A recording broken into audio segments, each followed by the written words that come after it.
अब फटाफट से जम्मू कश्मीर की बात करेंगे क्योंकि जम्मू कश्मीर के अंदर राजनीतिक सरगर्मियां हैं। पिछले दिनों हमने देखा पीएचडी ने प्रेस कॉन्फ्रेंस की थी, मुलाकातें हुई, जब दिल्ली के अंदर सर्वदलीय बैठक हुई और जिक्र हम आप तक कर रहे थे। लेकिन इस वक्त की बड़ी जानकारी आपको देंगे, कांग्रेस की तरफ से भी प्रेस कॉन्फ्रेंस की गई है आज और कांग्रेस ने कई बातें को सामने रखा है और आपको बताएंगे कि क्या कुछ मीर साहब कह गए हैं। बड़ी जानकारी, जम्मू में कांग्रेस दरअसल बीजेपी पर जमकर तंज कसने का काम किया गया है। दरअसल यह भी कहा गया कि जम्मू कश्मीर को पूर्ण राज्य का दर्जा मिले। ये जीए मीर की तरफ से कहा गया है। कांग्रेस के नेता हैं, कांग्रेस प्रभारी रजनी पाटिल का जम्मू कश्मीर का दौरा इस वक्त चल रहा है और कश्मीर में 19 जुलाई को प्रेस कॉन्फ्रेंस भी की जाएगी क्योंकि 19 जुलाई को कश्मीर के अंदर पहुंचा जाएगा और जानकारी आप तक पहुंचा रहे हैं। फिलहाल कांग्रेस की तरफ से क्या कुछ कहा गया है पहले वो आपको सुनवा देते हैं क्योंकि कांग्रेस ने एक बार फिर पूर्ण राज्य का दर्जा की मांग की है और ये कहा जा रहा है कि जो 370 को हटाया गया वो असंवैधानिक तरीके से हटाया गया है। क्या कुछ कांग्रेस ने कहा, कांग्रेस की प्रेस कॉन्फ्रेंस आपको सुनाते हैं, उसके बाद सीधे जो कोशिश करेंगे अपने संवाददाता के पास चलने की और रविंदर शर्मा साहब से जुड़ने की। कोई भी मौक़िफ़ ऐसा नहीं रखा जो हमने आपके साथ शेयर नहीं किया। फिलहाल जम्मू कश्मीर अवाम की डिमांड है कि हमें स्टेट वापस दो। जो बीजेपी की on the floor of house commitment है, होम मिनिस्ट्री की कमिटमेंट है कि जैसे ही हालात ठीक होंगे हम स्टेट रेस्टोर करेंगे। होम मिनिस्टर कहता है everything is now okay in Jammu and Kashmir और जम्मू कश्मीर कहता है हमें स्टेट दो।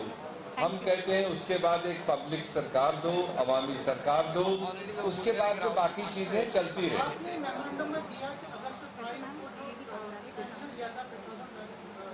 अनडेमोक्रेटिक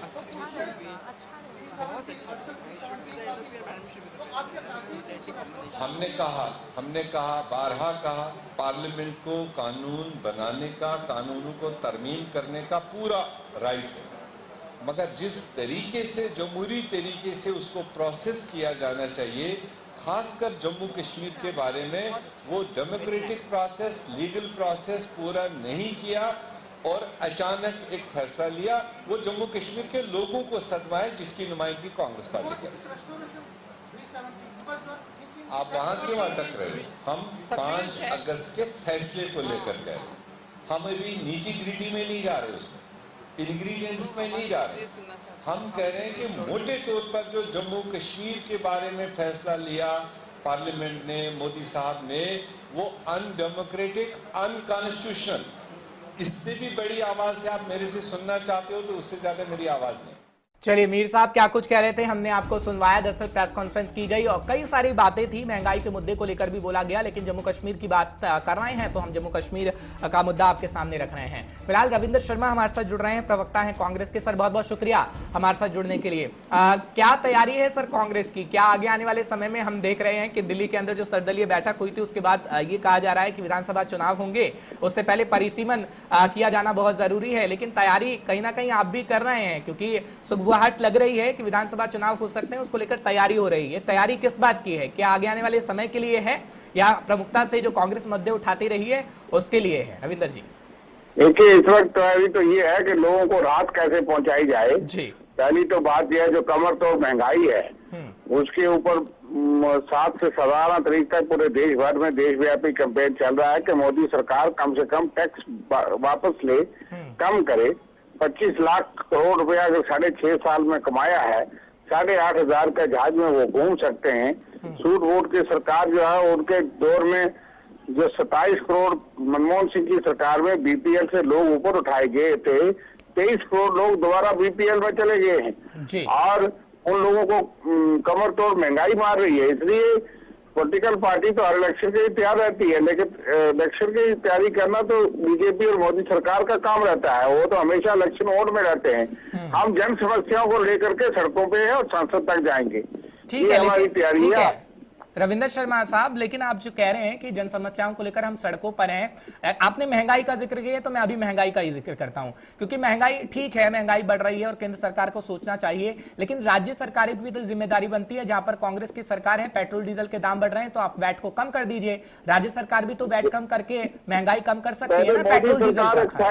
मोदी सरकार एक्साइज को कम क्यों ना करे? एक्साइज कम होगा तो वैट भी कम होगा।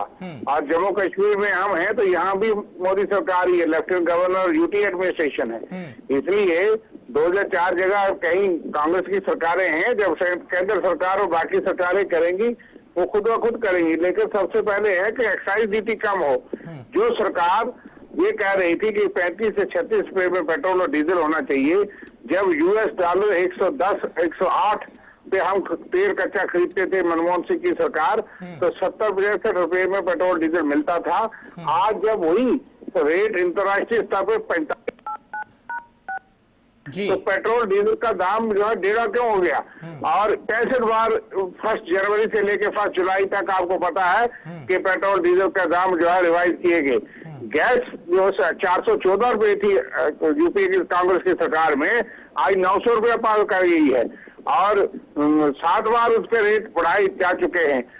और मुझे बताइए कि सबसे बड़ी बात जो है कि आम आदमी की राहत की बात हम करते हैं। ठीक है, अच्छी बात है, विपक्ष अपनी भूमिका में है और जमीन पर जो विपक्ष आया है वो होना भी चाहिए, क्योंकि किसी देश का विपक्ष मजबूत होता है तो भारत के लिए, खासकर लोकतांत्रिक देश के लिए अच्छा होता है। लेकिन 370 पर अब आते हैं, क्योंकि कांग्रेस की तरफ से 370 को लेकर भी लगातार ये कहा जा रहा है कि असंवैधानिक तरीके से मोदी सरकार ने 370 को हटा दिया।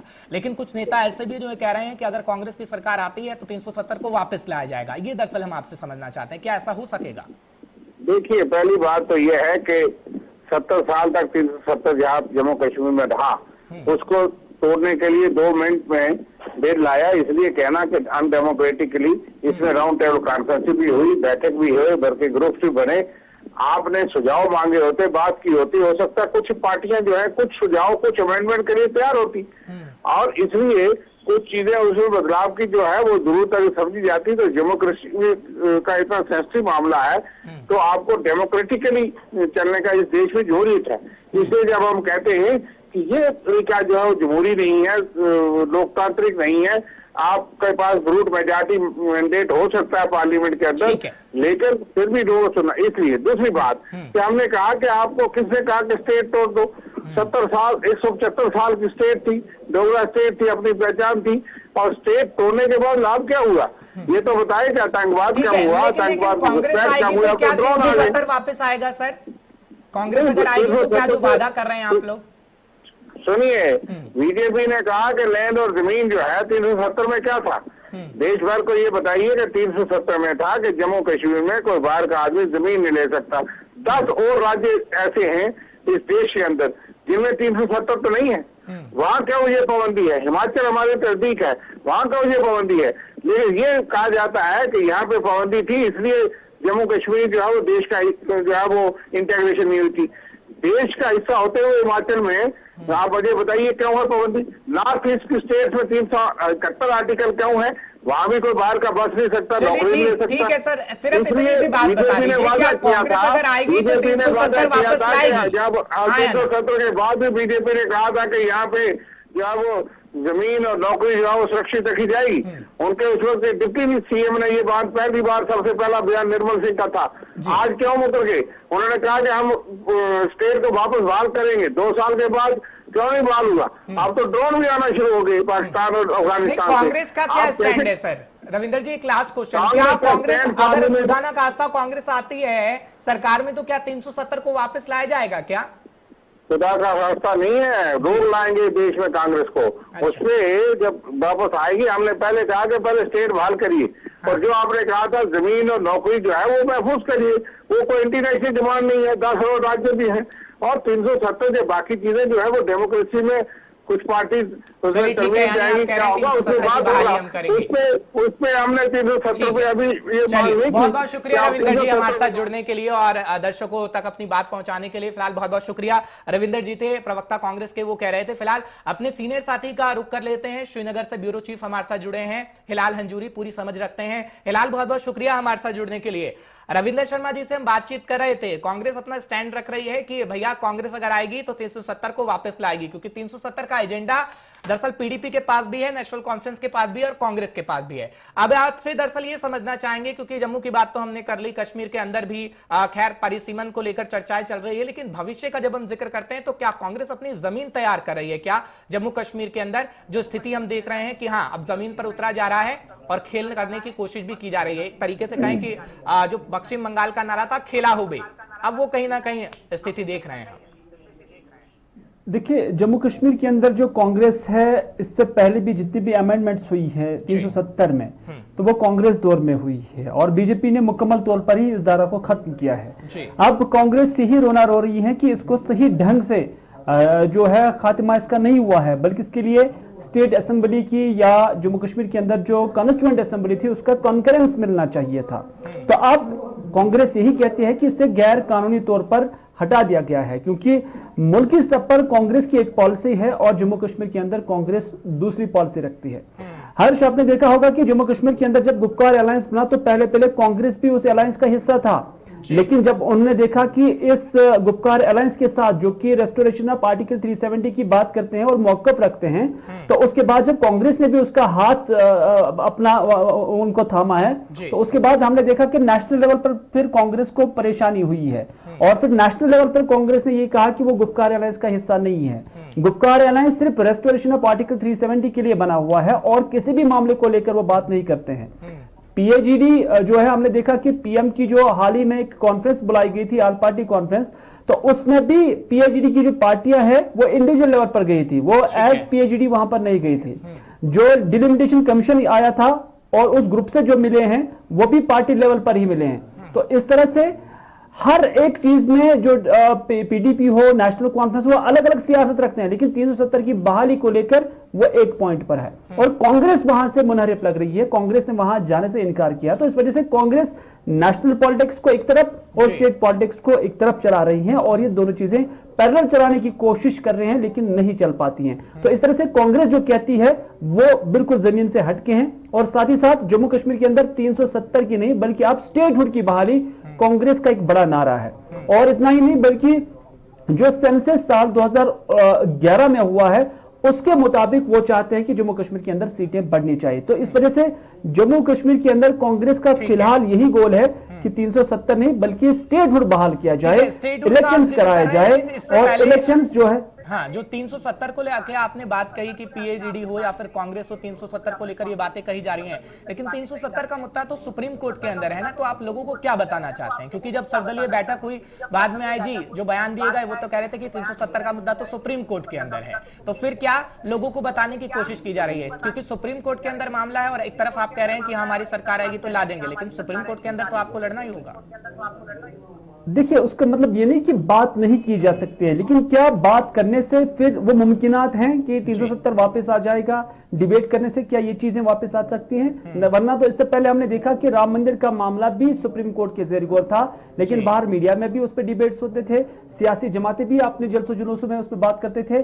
370 नहीं 35A का मामला भी हमने देखा कि सुप्रीम कोर्ट के जेर गौर था, लेकिन उसके बाहर हमने देखा कि उस पर डिबेट्स हो रहे थे, यहां तक कि सुप्रीम कोर्ट के जेर गौर होने के बावजूद भी उसको हटा दिया गया है।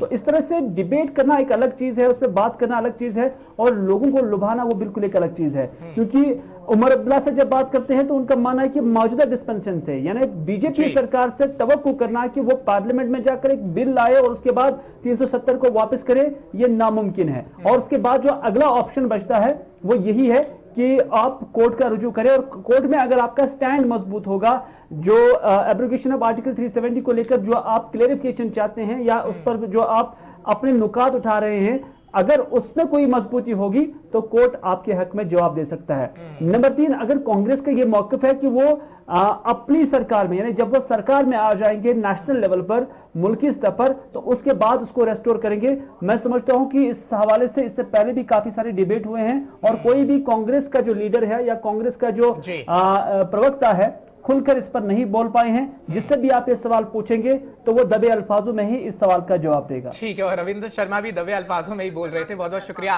फिलहाल तमाम जानकारी पहुंचाने के लिए और दर्शकों को अपडेट रखने के लिए कि क्या परिस्थितियां हैं फिलहाल।